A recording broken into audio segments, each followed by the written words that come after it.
Shalom semuanya. Ya, saudara, seringkali kita ini pasti sebagai umat Kristen, sebagai orang Kristen kita ini pasti berdoa, betul? Ya, tapi seringkali saat berdoa itu kita ini tidak keluar dari tuntunan Roh Kudus, saudara. Artinya apa? Ada doa-doa yang seringkali kita naikkan karena kebiasaan. Contohnya, saudara, doa makan. Coba saudara ingat-ingat kalau saudara doa makan. Kata-katanya sama enggak saudara? Coba. Seringkali sama. Karena udah hafal kayak deklarasi saudara. Ya, Yesaya 60 gitu, hafal saudara. Karena apa? Tiap hari diperkatakan. Coba apakah hanya saya saja, apa saudara juga mengalami hal yang sama? Seringkali kalau doa tuh, Tuhan Yesus terima kasih untuk berkat-Mu, berkati ini. Wah saking kadang kalau udah kelaparan, ngomongin cepet. Tuhan Yesus terima kasih Tuhan ini berkati ini. Amin. Tapi intinya tuh, kata-katanya itu sama saudara. Gak yang aduh Tuhan Yesus, terima kasih. Ayam goreng pagi ini enak banget. Ini pas saya lagi pengen Tuhan. Terima kasih Tuhan. Lagi lapar engkau kasih. Jarang saudara. Doa makan biasanya paling cepat, singkat, padat, jelas. Gitu. Nah ada doa-doa yang dinaikkan. Bukan keluar dari tuntunan Roh Kudus. Tapi karena kebiasaan. Saya mau kita sama-sama belajar ya saudara ya. Ini firman ini buat saya juga gitu. Karena Tuhan ajarkan kamu belajar dong tentang doa gitu. Jadi seringkali kita ini terbiasa berdoa hanya untuk meminta sesuatu. Matius 7 ayat 7 berkata, minta maka kamu akan diberi, cari maka kamu akan mendapat, ketok maka pintu akan dibukakan. Betul saudara, ini yang diajarkan saudara oleh Tuhan Yesus. Tapi seringkali kita ini datang kepada Tuhan, berdoa dengan serius, itu seringkali kita ini hanya meminta. Tuhan, besok harus bayar listrik loh Tuhan. Ini listrik mahal banget Tuhan. Uangnya belum ada Tuhan. Doa. Apa? Untuk apa? Minta Tuhan suruh bayarin tagihan listrik. Serius saudara, kalau sudah masalah itu pasti doanya serius. Aku udah berdoa loh. Aku berdoa dengan sungguh-sungguh. Meminta sesuatu. Tapi kita ini seringkali minta ini kalau ada perlunya. Kalau pas lagi gak perlu, doanya kadang lupa. Kadang doanya cuman doa bangun tidur, doa makan, doa untuk tidur. Sudah cuman 3. Gak ada jam kebiasaan doa yang dilakukan. Saudara, saya lihat dari Ibu Nani saudara. Saya dengar dan saya mendengar ceritanya, kita juga sudah mendengar.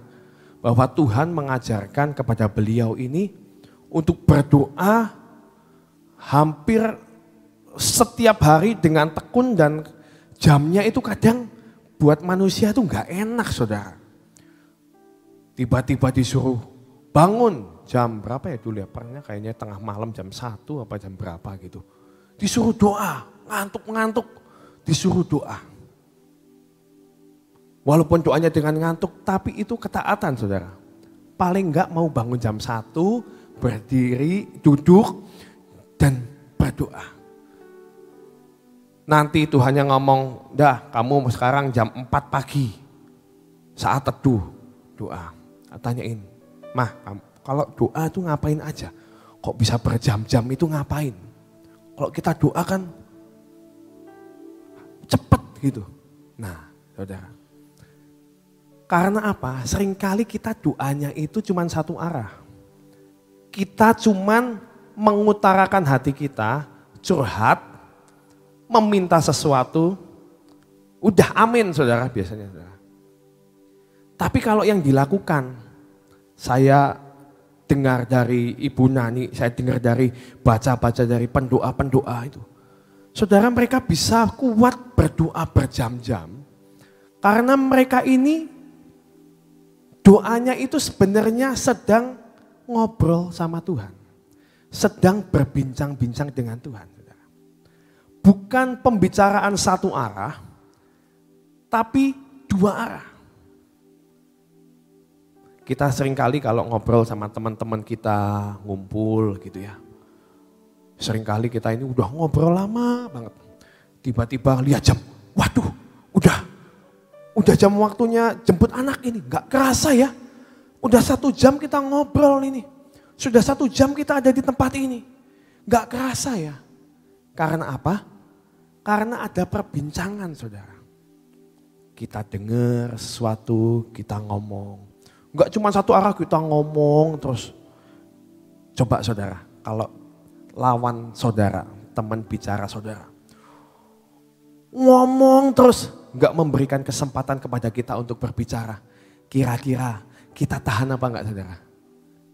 Seringkali saya ini habis terima telepon, ada waktu itu pernah saya.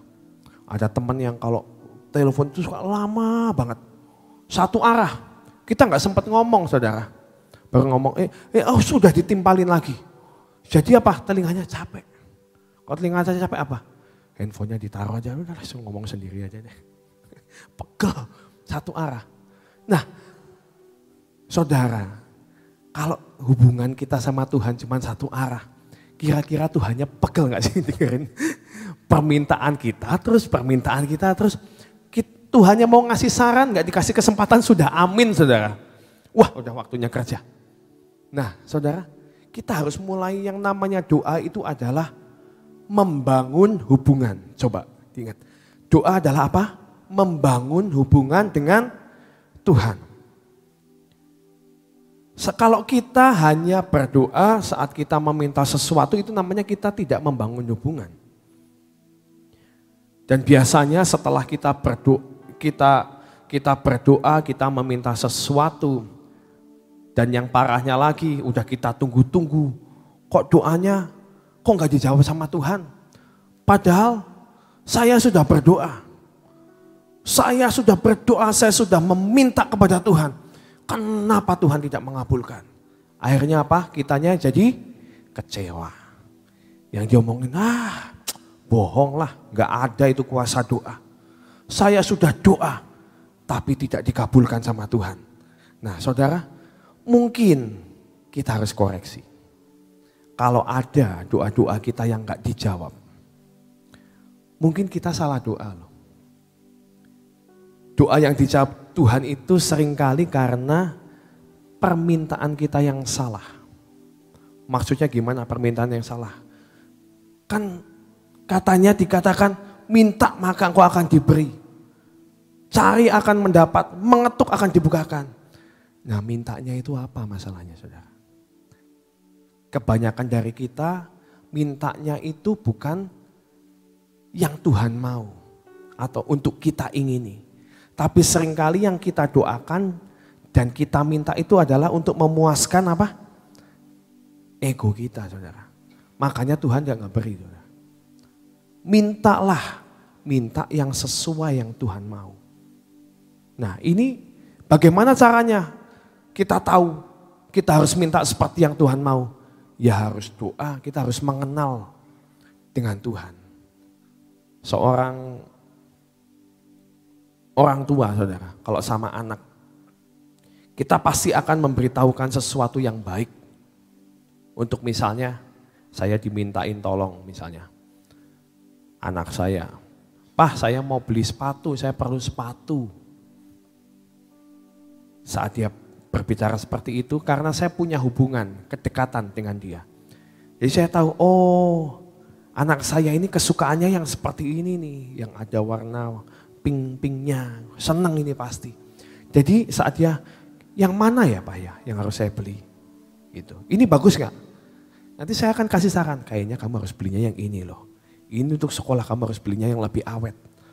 Warnanya yang ini dan lain sebagainya. Ini saya bisa memberikan saran saudara. saat saya punya hubungan.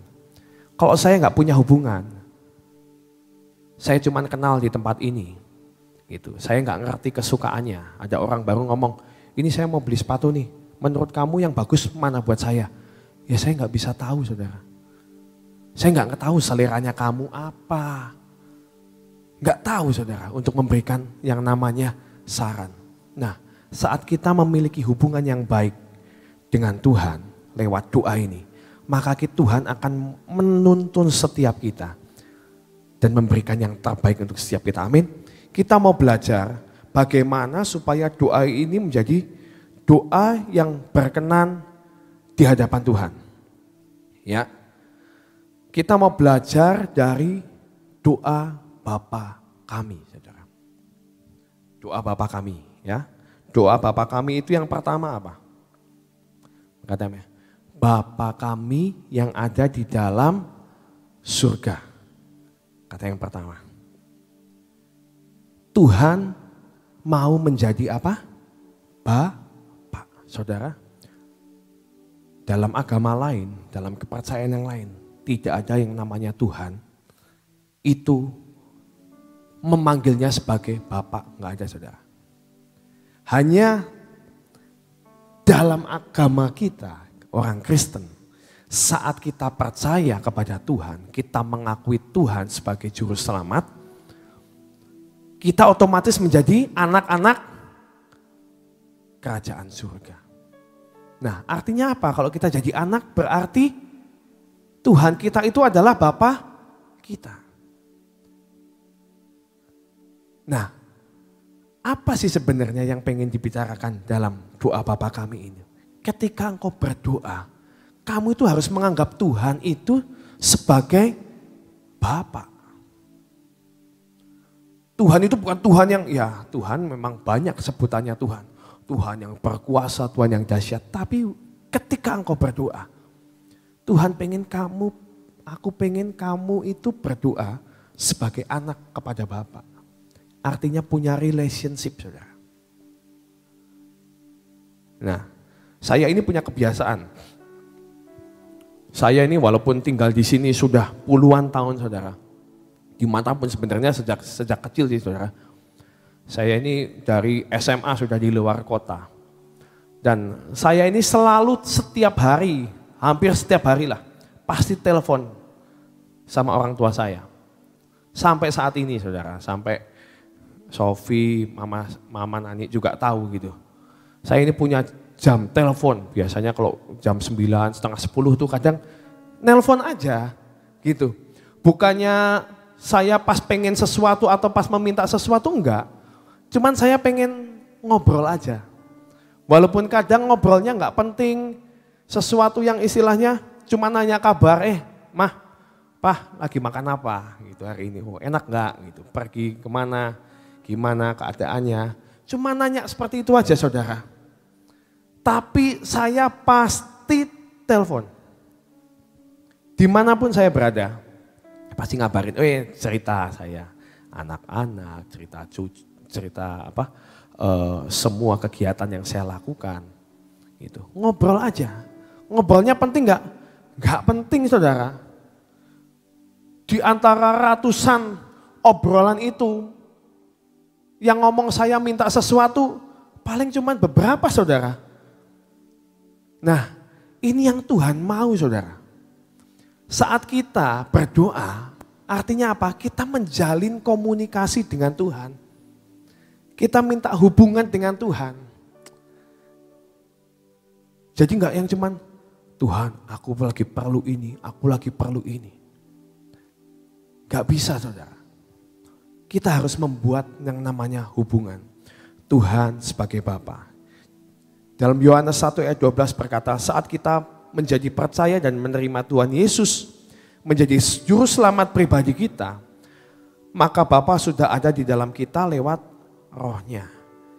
Jadi Tuhan itu ingin dijadikan Bapa. Ketika engkau berdoa, engkau harus berdoa, Bapa, apa kabar hari ini? Tuhan, lagi apa? Pernah nggak nanyain Tuhan lagi apa? Tuhan hari ini saya habis PW ini, habis PW hari ini kebetulan gak ada kegiatan. Sayanya ini ngobrol sama Tuhan, cerita sama Tuhan. Saya itu lagi, sekarang tuh lagi senang ini loh Tuhan. Ngomong aja. Tapi bukan senang itu harus minta, betul gak? Kita cuman ngasih tahu. Loh, Tuhan kan sudah tahu, iya Tuhan itu maha tahu. Tapi kalau kita ngomong, boleh nggak? Boleh dong. Aku tuh lagi seneng ini loh Tuhan sekarang. Pengen sesuatu misalnya. Suka sesuatu. Bagus ya Tuhannya. Diajak ngobrol Tuhannya. Saudara lagi pengen apa misalnya? Lagi pengen mobil. Ngomong aja, weh Tuhan. Lucu ya sekarang itu ya Tuhannya. Manusia kok pintar banget sekarang. Mobil kok pakainya kok listrik loh. Jadi nggak perlu beli bensin saat bensin lagi mahal. Ngomong aja saudara, cerita. Nggak usah minta, jangan minta dulu. Saya cuma ngomong, cerita dulu. Ngomong, udah. Tuhan pasti tahu yang terbaik, ngerti nggak? Kalau memang Tuhan izinkan, nanti bisa-bisa Tuhan langsung ngomong, udah kamu beli aja tuh, beli tuh. Orang tua sering kali gitu nggak sih saudara? Saya ini sering banget sama orang tua saya, cuman lagi ngobrol apa gitu kan. Oh sekarang ini ngobrol punya hubungan. Saya nggak minta. Tapi tiba-tiba orang tua saya ngomong, ya kamu kalau suka itu bagus itu kamu beli aja. Loh orang saya nggak minta. Saya ini cuman lagi ngomong, beli aja. Oh enggak lah aku belum perlu kok. Yang sana kamu beli aja, beneran ya saya beli ya, beli gitu ya. Itu anak-anak saudara. Kalau kita disuruh beli, mau beli apa? Beli permen, wah permen mumpung orang tua saya mengizinkan saya beli permen, semuanya dibeli. Nah tapi kalau kita menjadi orang Kristen bertumbuh dewasa, saat kita berdoa, saat kita meminta, ini akan berbeda saudara. Kita minta yang sarannya dari Tuhan itu apa? Meminta yang Tuhan rindu untuk kita punya. Kita cuma ngobrol, nanti Tuhan tuh nyeleksi saudara. Oh ya, ini kayaknya bagus nih. Ini kayaknya betul ini yang kamu ngomongin. Nanti bisa tiba-tiba ada aja di depan kayak.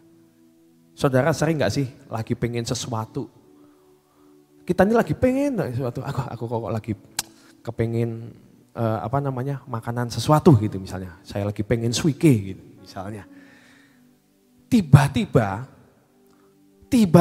saat pulang rumah ada suike di atas meja makan gitu. Loh ini kok pas ya, saya lagi pengen suike, kok ada suike. Saya lagi pengen bubur kacang, tiba-tiba Cik Lis telepon saya. Cik Lis ini rajin banget saudara. Ngasih saya bubur kacang, telepon. Kalau lihat bubur kacang selalu telepon saya. Fred, ya Cik, saya udah tahu ini pasti mau ngasih bubur kacang ini. Ada bubur kacang, kamu mau nggak? Wah, pas kepengen saudara. Mau Cik, satu aja. Jangan 1, 5. Loh, yang makan itu cuman saya. Paling yang suka itu saya sama Ibu Nani. Sofi jarang makan. Enggak apa-apa, saya beli 5, beli 4. Duh saudara, kadang kita ini cuman menggumam pengen aja saudara. Kalau Tuhan berkenan, enggak usah diminta, tiba-tiba itu langsung datang jebret saudara. Tapi kalau kita mintanya yang enggak, ya seringkali kita jadi kecewa. Karena kok enggak dijawab-jawab doa saya. Kok enggak dijawab-jawab? Yakobus 4 ayat 3 berkata apa? Atau kamu berdoa juga tetapi kamu tidak menerima apa-apa karena kamu salah berdoa. Sebab yang kamu minta itu hendak kamu habiskan untuk memuaskan hawa nafsumu. Nah saudara, kalau kita berdoa enggak dijawab, mungkin doamu itu dikatakan apa? Mungkin karena kamu ini salah berdoa. Kalau kita berdoa, kita meminta sesuatu yang sebenarnya Tuhan memang pengen kita punya, kita doakan. Tuhan, aku berdoa. Jiwa-jiwa dimenangkan, gitu misalnya. Saat kita pelayani mana? Berdoa ada lawatan terjadi. Tuhan pengen kita berdoa, meminta. Nanti Tuhan yang bekerja. Loh, saudara, sebenarnya kita ini kan katanya kan hamba-hambanya Tuhan, budak-budaknya Tuhan. Elia itu manusia biasa bukan, saudara? Manusia biasa seperti kita. Kalau Elia setiap hari berdoa, hari ini turun hujan. Besok ngomong, hari ini turun hujan. Kira-kira tiap hari turun hujan terus gak, saudara? Turun gak? Enggak, saudara. Percayalah, tidak. Karena apa? Karena memang Tuhan yang nyuruh. Tuhan sudah menetapkan, nih ya, kamu berdoa, hujan akan turun. Dan saat Elia melakukan, oh Tuhan ngomong aku harus berdoa karena Tuhan akan menurunkan hujan. Baru Elia berdoa, turunkan hujan dan hujan itu datang. Kalau karena keinginannya dia sendiri, itu tidak akan pernah terjadi, saudara. Jadi kita harus belajar, kita berdoa seperti yang Tuhan mau. Dan saya percaya saat kita melakukan hal itu, pasti doamu akan dijawab. Kalau belum dijawab, koreksi diri. Mungkin kita salah berdoa. Saya harap hari ini kita bisa belajar sesuatu, kita perbaiki hubungan kita dalam kita berdoa. Kita berdoa dan kita anggap Tuhan, jadikan Tuhan itu sebagai Bapamu. Maka Tuhan akan jauh lebih mengerti apa yang terbaik untuk setiap kita. Amin. Tuhan Yesus memberkati. Saudara, hari ini kita belajar tentang doa ya. Firman Tuhan mengatakan doa itu adalah nafasnya orang percaya. Orang yang percaya kepada Tuhan Yesus itu hidupnya seperti kita itu membutuhkan akan nafas ya, membutuhkan udara. Sebenarnya itulah kehidupan kita. Nah, tadi Freddy udah terangkan panjang lebar bagaimana kita itu harus punya kedekatan ya. Orang kalau kedekatan selalu kangen, betul nggak? Tadi Freddy cerita tentang hubungannya dengan orang tuanya ya. Saya tahu hidupnya Freddy sebelum menikah itu mempunyai kedekatan dengan orang tuanya. Sekalipun jauh ya, tapi kedekatan itu tidak akan bisa dilepaskan. Ya, demikian juga murid-murid Tuhan Yesus. 3,5 tahun mereka kumpul dengan Tuhan Yesus. Ya, sekalipun dia pernah mengkhianati Tuhan lah, meninggalkan Tuhan dan sebagainya. Tapi begitu mereka dipenuhi Roh Kudus, jadi ada linknya. Ya. Sebelum mereka dipenuhi Roh Kudus, mereka ninggalin Tuhan. Ya. Mereka belum dapat jawaban kenapa Tuhan Yesus mesti mati. Gitu. Tapi begitu Yesus hidup, ada pengalaman-pengalaman dengan Tuhan. Tapi mereka masih ragu-ragu. Roh penolong. Kemarin kita bicara bagaimana diceritakan oleh Pak Yus bagaimana tentang peranan daripada Roh Kudus. Roh Kudus itu penolong. Nah, begitu murid-murid itu dipenuhi dengan Roh Kudus, itu menolong dia untuk menjadi misalnya satu. Kalau zaman sekarang, kalau zaman dulu itu kan kalau namanya telepon itu ada kabelnya. Zaman sekarang nggak pakai kabel kan. Tiba-tiba kitanya bisa telepon ke sana ke sini nggak pakai ada kabelnya. Nah, sebenarnya karena itu ada sesuatu ya, saya juga tidak tahu dengan kemajuan dan kecanggihan teknologi zaman sekarang. Tapi satu hal kita tahu, atmosfer yang ada di udara ini yang bisa nyambungkan tuh. Ya, Kok bisa telepon itu tiba-tiba kita bisa telepon ke nomor ini kok bisa nyambung, sedangkan gak ada kabelnya. Nah itu karena ada sesuatu yang membuat bisa nyantel di atmosfer udara yang ada. Begitu juga sebenarnya Roh Kudus.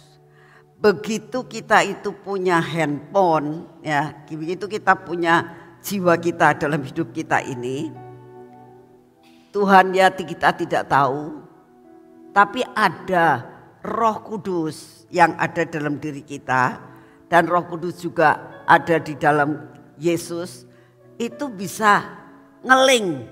Nah, disitulah artinya kita bisa ada hubungan yang sangat baik dengan Tuhan di dalam doa. Itu seperti kamu punya handphone, orang lain juga punya handphone, bisa ngeling walaupun tidak ada kabelnya. Tapi harus tahu nomor teleponnya. Makanya tadi Freddy katakan kita harus belajar dari doa Bapa kami. Ya, Bapa kami yang ada di surga. Betul tadi dikatakan ya. Jadi harus tahu alamatnya. Kamu mau doa sama siapa? Nah, baru kita muter alamatnya, dengan pertolongan Roh Kudus kita bisa ngeling. Nah, kalau sudah ngeling itu, kalau kita punya hubungan yang sangat dekat, ngobrolnya tidak habis-habis. Salah satu hal, setiap hari kalau saya itu ada di Mahligai, di Taman Tuhan, mungkin kalian akan mengatakan, yang didoakan Ibu Nani apa sih? Itu. Ngapain sih selalu di situ? Kadang-kadang minimal saya di situ itu minimal itu 20 menit, setengah jam, kadang-kadang bisa 1 jam, kadang-kadang bisa 1,5 jam. Ya. Terus ngapain aja? Mungkin saudara akan berpikir, ngapain aja sih Bu Nani di situ? Saya kalau di situ saudara, saya mau kasih tahu ya. Kalau saya di situ saya cuma kayak Tuhan ini aku nih lagi datang di sini. Saya cuma ngomong gitu. Saya nggak pernah minta apa-apa. Saya di Mahligai tidak pernah berdoa Tuhan berkati ini berkati itu. Saya lagi susah ini enggak. Saya selalu cuma Tuhan ini aku datang nih. Itu. Ini mempelaimu, aku datang di sini. Sudah. Kalau saya bilang Tuhan kamu kok pengen apa? Kalau saya rasain Tuhan pengen saya nyanyi ya saya nyanyi. Kalau Tuhan nggak pengen saya nyanyi, ya saya cuma duduk diem aja. Nggak ngomong apa, cuma saya diam aja. Saya bilang Tuhan terima kasih ya Tuhan. Saya senang di sini tuh saya senang. Betah tuh sayanya. Kalau sudah duduk di Mahligai tuh saya betah. Terus ngomong apa? Nggak ngomong apa-apa. Tapi saya juga nggak ngelamun, lalu mikirkan yang lain enggak. Saya cuma duduk diam. Saya teringat sering kali ya. Kalau saya itu deket sama Kean ya. Saya kemarin dia lagi duduk lihat iPad-nya. Saya duduk di sebelahnya. Saya nggak ngomong apa-apa. Saya nggak ngomong kamu apa yang kamu lihat enggak. Saya ngeliatin. Kok saya seneng ya kalau duduk di tempat ini. Terus saya tuh ngomong sama dia gini. Kean. Kenapa ya Oma tuh kok bisa seneng sama kamu tuh kenapa? Saya gitu. Oma kalau deket sama kamu tuh seneng sekali. Kamu tak ciumin terus. Saya gitu. Tangannya tak ciumin gitu. Jawabannya tuh lucu. Ya iyalah. Katanya. Kenapa kok Oma bisa seneng sama kamu? Ya iyalah. Katanya. Hah? Iyalah gimana? Ya kan aku tuh anak cucunya Oma. Ya pasti Oma sayang sama saya lah gitu. Jadi saya tuh geli liatin dia. Jawabannya tuh aneh kadang-kadang. Dia nggak ngomong iya karena saya imut, karena saya begini, jadi Oma sayang sama saya. Enggak. Dia tuh jawabannya tuh bisa sampai mengejutkan saya. Ya iyalah. Iyalah ya gimana?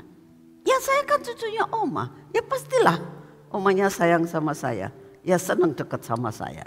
Nah, tapi jawaban itu sangat berbicara kepada saya. Kalau misalnya ya Tuhan kenapa ya aku kok senang di sini? Tuhan akan ngomong, ya iyalah, aku mati buat kamu loh.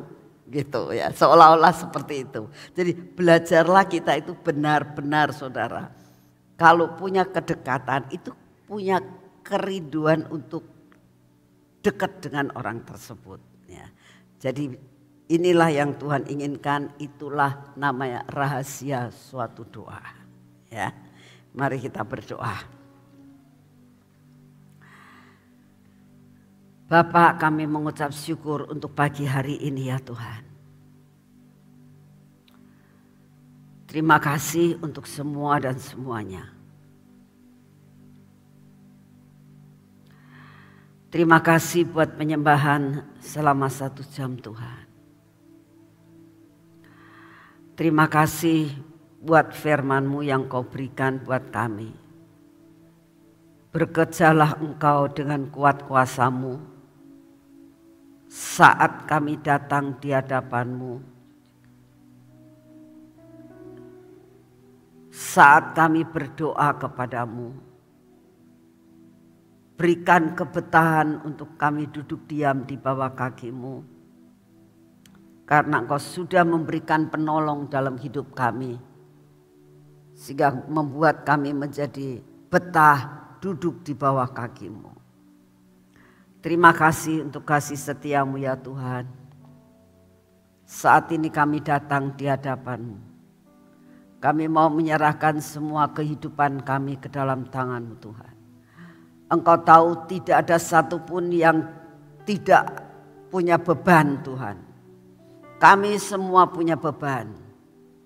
Baik beban yang berat mengenai masalah perekonomian, masalah suami, istri, anak, masalah sakit penyakit. Tuhan, kami tahu Engkau yang mengetahui yang terbaik buat kami. Engkau akan mendengar semua doa kami dan Engkau akan membuat jalan buat kami. Terima kasih untuk kasih setia-Mu. Bapak, saat ini kami tidak akan lupa Tuhan. Dan selalu setiap hari kami mau berdoa buat bangsa dan negara kami. Karena negara ini Engkau sudah serahkan kepada kami. Oleh karena itu kami mau berdiri buat bangsa dan negara ini ya Tuhan. Kami mohon anugerah-Mu, selamatkan bangsa ini dari keterburukan. Selamatkan bangsa ini dari resesi. Selamatkan negara kami dari kehancuran Tuhan. Kami mohon Kau berikan hikmat marifat, kebijaksanaan buat Bapak Presiden, serta semua staf yang ada untuk benar-benar Tuhan mengelola akan negara ini seperti yang Engkau mau. Sehingga negara ini menjadi negara yang maju, negara ini menjadi negara yang menjadi teladan buat negara-negara lain. Bapak, kami juga berdoa saat ini. Kami mau menyerahkan siapa yang Engkau tunjuk untuk meneruskan akan kepemimpinan daripada Bapak Presiden kami. Engkaulah yang menentukan Tuhan. Engkau akan memberikan yang terbaik buat bangsa ini. Sehingga apa yang sudah direncanakan dapat diteruskan sampai selesai Tuhan. Inilah doa yang kami naikkan di hadapan-Mu. Kami tetap berdoa buat cuaca Tuhan. Engkau tahu keadaan cuaca yang saat ini tidak menentu ya Tuhan Yesus. Kami tetap mau berdoa biarlah kuasa-Mu disempurnakan Tuhan. Engkau yang akan mengendalikan keadaan cuaca di dalam negara kami ini. Kami percaya Tuhan, kuasa-Mu yang akan mengendalikannya. Bapa, kami berdoa untuk semua bencana-bencana alam yang Kau izinkan harus terjadi. Kami minta anugerah-Mu turun. Biarlah Engkau yang membuat semuanya hanya sekedar sebagai sesuatu yang harus terjadi dengan minimal. Tuhan, terima kasih untuk kasih setiamu. Dan saat ini kami datang di hadapan-Mu Tuhan. Kami terus setiap hari datang di hadapan-Mu. Kami terus meminta kepada-Mu daya tahan tubuh yang berasal daripada-Mu.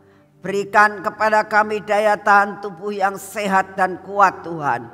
Daya tahan tubuh yang prima Kau masukkan dalam seluruh sel-sel tubuh kami. Di dalam nama Tuhan Yesus kami mau menerima daya tahan tubuh ilahi. Memasuki dan bercampur dengan darah kami.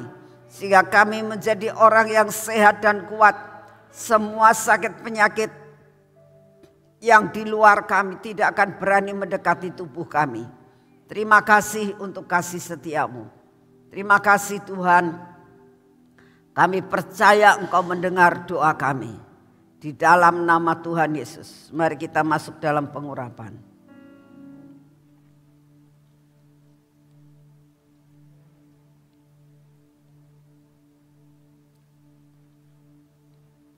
Dalam nama Tuhan Yesus, biarlah pengurapan ini memasuki akan hidup kami, pada mata kami, telinga kami Tuhan, bibir mulut kami dan hati kami.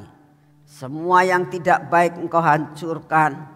Dan biarlah hari ini tetap Engkau mengurapi tangan kami. Sehingga pada hari ini apa yang kami kerjakan dengan tangan kami, Engkau sendiri yang akan mengaturnya. Demikian juga akan kaki kami ini Tuhan. Biarlah kaki kami ini Engkau atur perjalanan kami hari ini. Biarlah apa yang Engkau mau itulah yang kami jalani. Dan kami tidak menjalankan akan segala sesuatu yang Engkau tidak suka. Terima kasih Bapak. Hari ini kami menyerahkan ke dalam tangan-Mu. Biarlah perjalanan hari ini menjadi berhasil bersama dengan Engkau. Perlindungan-Mu tidak akan pernah undur daripada kami. Segala puji, hormat dan syukur kami naikkan di hadapan-Mu. Di dalam nama Tuhan Yesus. Amin. Selamat pagi, Tuhan memberkati saudara semuanya.